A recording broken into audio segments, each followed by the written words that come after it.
صلاة الله سلام الله. Assalamualaikum warahmatullahi wabarakatuh. Alhamdulillahi wassalatu wassalamu ala rasulillah wa ala alihi wa sahbihi wa mawalah wa la hawla wa la quwata illa billahi wa ba'du. Alhamdulillah, segala puja dan puji hanya milik Allah subhanahu wa ta'ala. Di pagi hari ini dalam rangka kajian untuk Pintal ya di kantor Bea Cukai ini, di tengah-tengah kesibukan ibu bapak sekalian bekerja, masih bisa meluangkan waktu untuk beriman sesaat dalam rangka mendekatkan diri kepada Allah subhanahu wa ta'ala dengan talabul ilmi. Salawat dan salam tak lupa kita hadiahkan demi keberkahan majlis di pagi hari ini. Allahumma salli ala sayyidina Muhammad wa ala alihi wa sahbihi wa man sara ala nahji ila yaumiddin. Ma'asyiral muslimin wal muslimat, ibu-ibu, bapak-bapak yang dimuliakan Allah subhanahu wa ta'ala. Di dalam surah Al-Insyiqaq, Allah subhanahu wa ta'ala berfirman setelah menjelaskan tentang hal ihwal,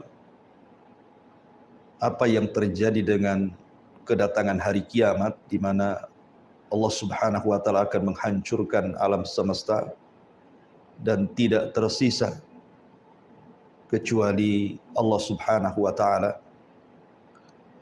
Kemudian Allah subhanahu wa ta'ala mengatakan, ya ayyuhal insan innaka kadihun ila rabbika kadhan famulaki. Wahai manusia, innaka kadihun, sesungguhnya engkau akan bekerja dengan sangat letih, kepayahan.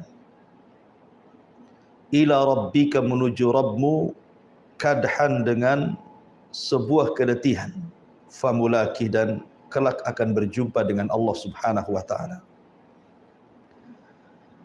Ayat ini dalam surah Al-Insyiqaq menjelaskan kepada kita bahwa manusia hidup itu pasti harus lelah dan letih beramal. Makanya Allah subhanahu wa ta'ala di dalam Al-Quranul Karim mengatakan, فَإِذَا فَرَغْتَ فَانْصَبْ, apabila anda sudah melakukan amal saleh, kemudian selesai, maka beralihlah kepada amal saleh yang lainnya. Tetapi terkadang manusia dilupakan bahwa dia sedang berjalan menuju Allah subhanahu wa ta'ala. Terkadang manusia dilalaikan kalau dia sedang melakukan safar menuju Allah subhanahu wa ta'ala, sehingga tak jarang di antara kita yang kemudian menghabiskan waktu-waktunya bukan untuk ketaatan kepada Allah. Lupa salat, lupa zikir, lupa baca Quran, cenderung melakukan maksiat kepada Allah subhanahu wa ta'ala, dan begitu seterusnya. Tapi di sana ada orang-orang yang subhanallah menghabiskan waktu-waktunya untuk beribadah kepada Allah subhanahu wa ta'ala. Salat tepat waktu, walaupun dia bekerja lisannya terus berzikir kepada Allah subhanahu wa ta'ala dan beristighfar. Dia pun meluangkan waktu untuk membaca Al-Quran, birrul walidain, menyambung silaturahim, dan macam-macam. Ya, karena manusia itu pasti akan kembali kepada Allah subhanahu wa ta'ala. Inna lillahi wa inna ilaihi rajiun. Kepada Allah lah, dari Allah lah kita ada, dan kepada Allah lah kita kembali. Ma'asyiral muslimin wal muslimat, ibu bapak yang dimuliakan Allah subhanahu wa ta'ala. Setiap manusia pasti ditakdirkan ada kematiannya. Makanya Allah subhanahu wa ta'ala berfirman, kullu nafsin dha'iqatul maut, setiap jiwa itu pasti mengalami kematian. para pendahulu kita, para nabi dan rasul, para sahabat nabi, para ulama. Mereka orang-orang mulia, namun mereka pun disentuh dengan kematian. Apalagi kita. Nabi SAW sampai membatasi umur umat Islam itu, kata Nabi SAW, a'maru ummati baina sittina wa sab'in. Bahwa usia umatku ini, kata Rasul, hanya sekitar 60 sampai 70 tahun saja, dan sedikit yang melewati itu. Artinya setiap kita pasti akan mengalami kematian, dan setiap orang yang mengalami kematian pasti berjumpa dengan Allah Subhanahu wa taala. Ada yang berjumpa dengan Allah Subhanahu wa taala dan Allah pun senang dengan kita. Tetapi ada orang-orang yang berjumpa dengan Allah dan Allah murka kepada kita, naudzubillah.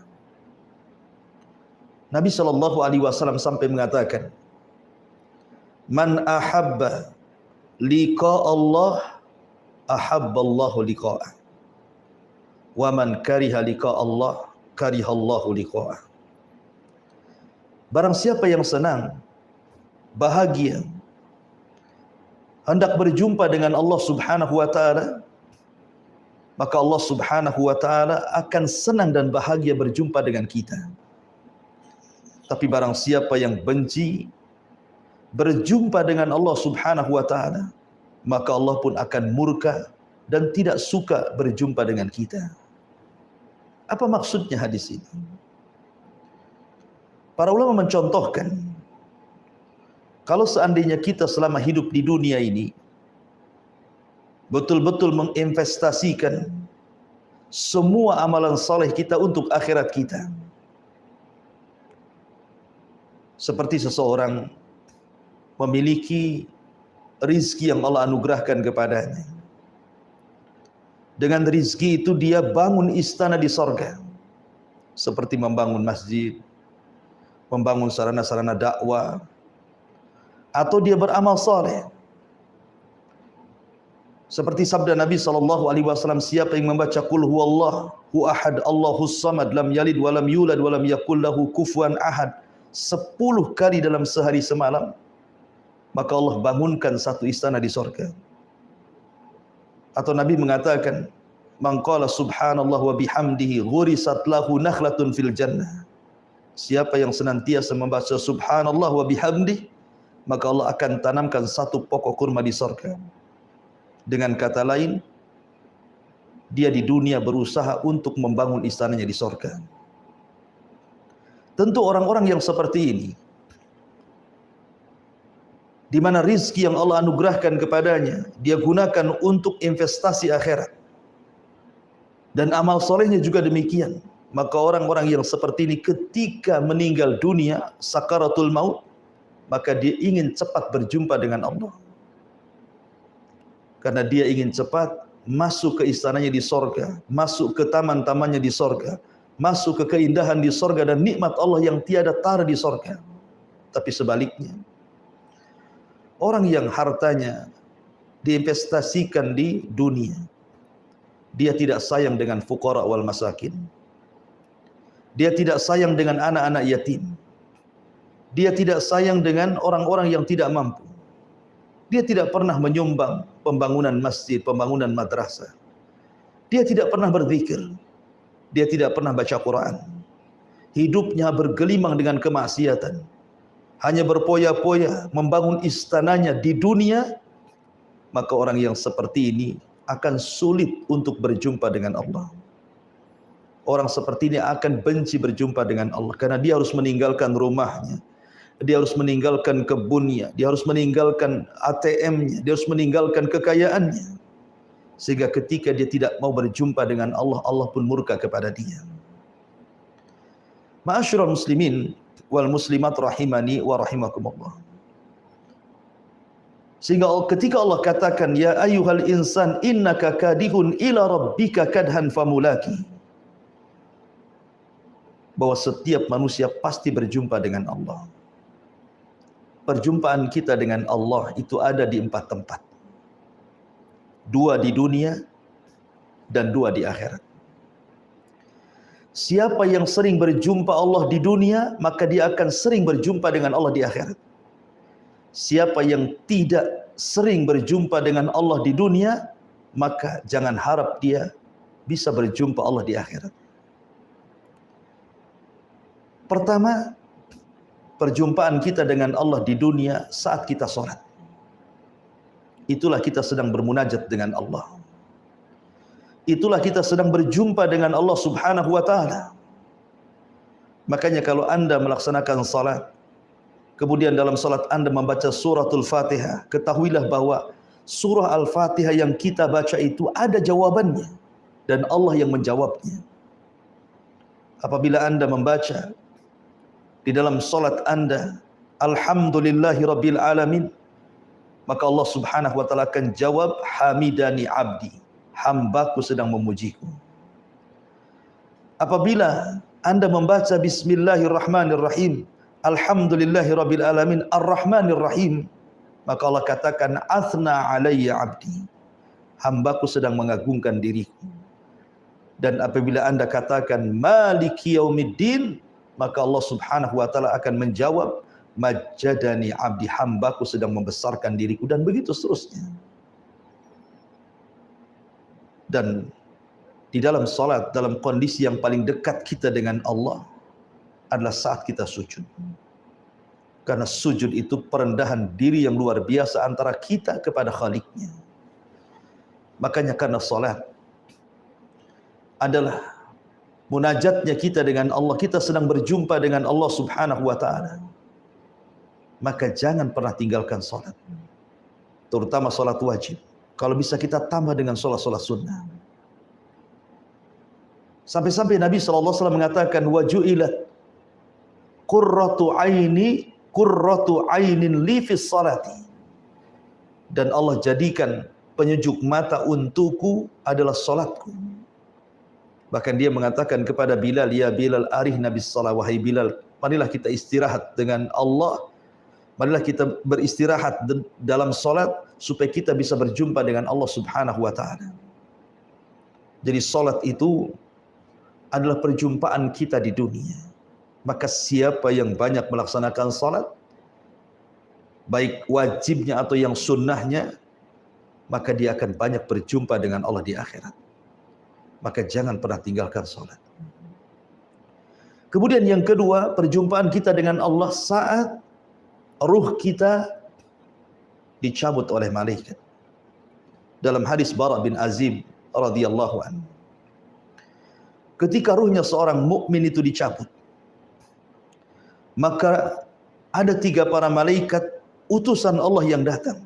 Satu membawa kain kafan, satu membawa hanut minyak wangi dari sorga, dan satu membisikkan di telinganya dengan bisikan yang indah. Ketika ruh sudah dicabut dari badan kita lewat mulut kita, kemudian diletakkan di kain kafan, kemudian diangkat oleh para malaikat ke langit, kemudian dibukakan pintu pertama, kedua, ketiga, keempat, sampai ketujuh, maka ruh akan dihadapkan kepada Allah Subhanahu wa ta'ala. Itulah perjumpaan kedua. Ruh ini akan dihadapkan ke hadapan Allah dengan catatan yang mengikutinya. Maka Allah Subhanahu wa ta'ala katakan, angkat catatannya, letakkan di tempat yang paling tinggi di surga, dan kembalikan ruhnya ke dalam jasadnya. Maka ruh itu setelah berjumpa dengan Allah, kemudian dikembalikan ke dalam jasadnya. Setelah berjumpa dengan jasadnya, maka datang malaikat Munkar dan Nakir bertanya, siapa Rabbmu, siapa Nabimu, dan apa agamamu. Tapi karena dia seorang mukmin, dia mampu menjawab dan mengatakan, Allah Rabbku, Muhammad Nabiku, dan Islam agamaku.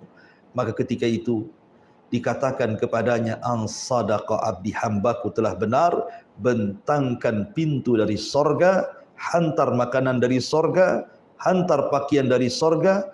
Kemudian datang orang yang indah, yang tampan, kemudian bercerita sampai akhirnya menjadi temannya di kuburannya, dan tidak sadar kiamat sudah dibangkitkan.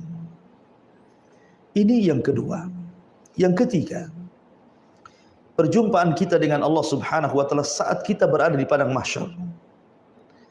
Saat kita berada di padang mahsyar, maka Allah Subhanahu wa taala firmankan, wa jaa rabbuka wal malaku saffan saffa.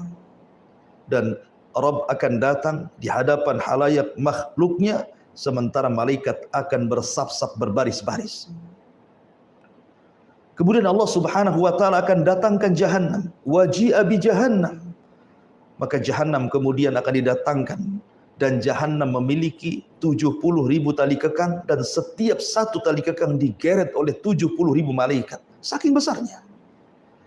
Kemudian manusia akan disaksikan dengan pandangan yang sangat-sangat mengkhawatirkan. Jahannam di depannya. Kemudian disitulah ada proses yang disebut dengan tatoyurus suhuf, di mana catatan kita akan diterbangkan, ada yang mengambil dengan tangan kanan, tangan kiri, dan di belakang punggung. Kemudian setelah itu terjadi hisab, kemudian setelah itu terjadi mizan timbangan, dan begitu seterusnya.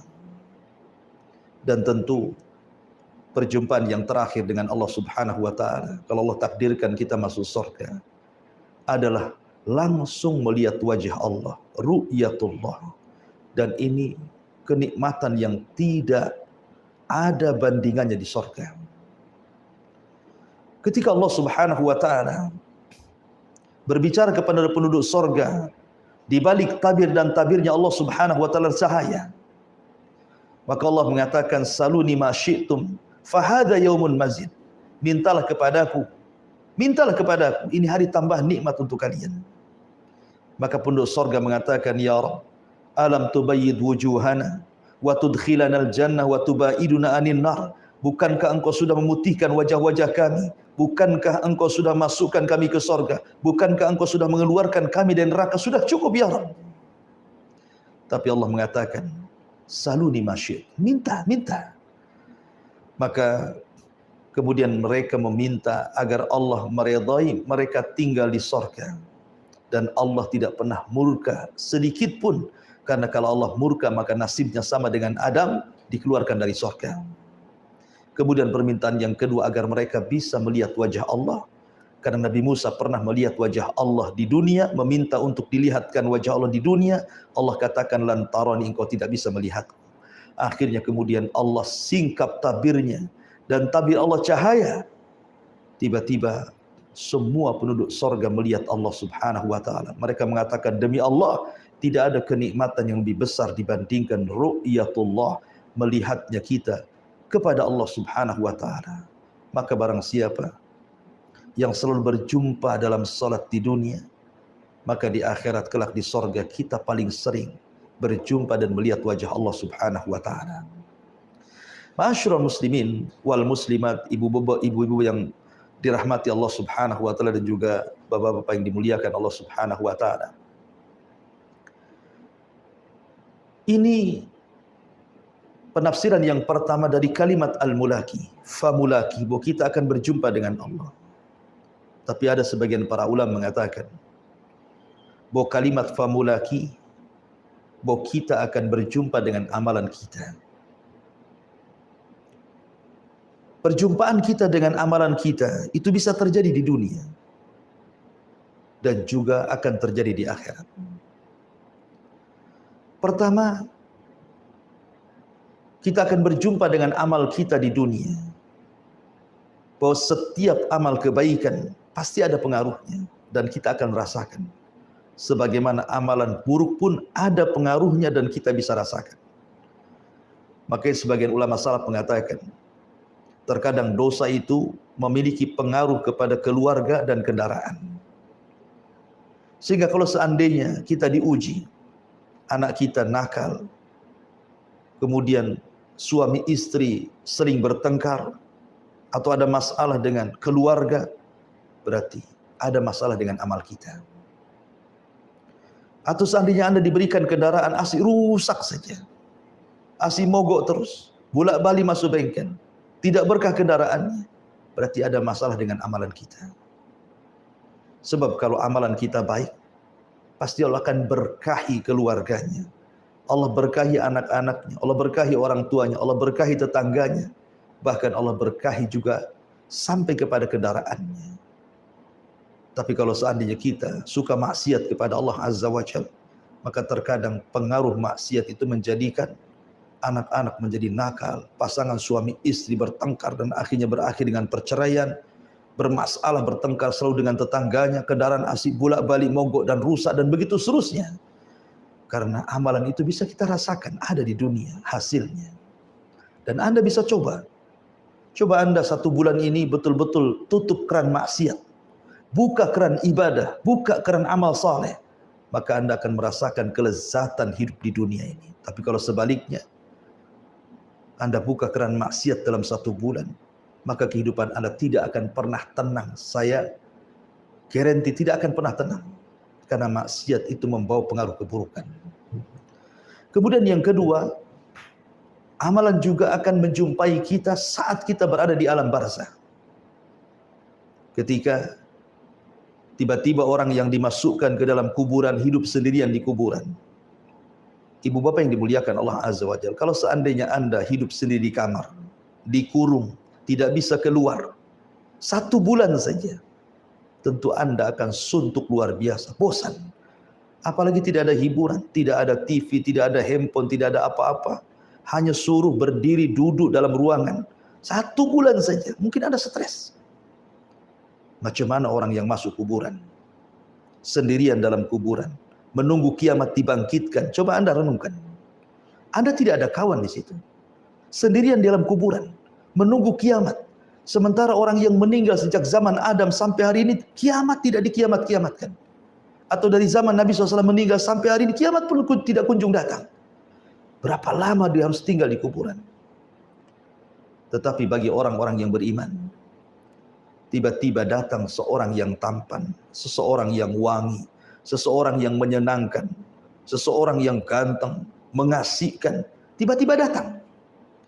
Kemudian ngajak bicara, ngajak ngobrol. Kemudian tanpa sadar tiba-tiba kiamat dibangkitkan. Dan orang ini memberitahu bahwa Allah sudah memerintahkan Israfil untuk meniupkan sangkakalanya. Dia sangka di kuburan dia itu sudah lama, baru sebentar, padahal sudah lama. Maka dia pun mengatakan, Ya Rabb, aqimis sa'ah, ya Rabb, tegakkan kiamat, tegakkan kiamat. Karena saya bisa kembali, biar saya bisa kembali menemui keluargaku, istanaku, dan hartaku, maksudnya di surga.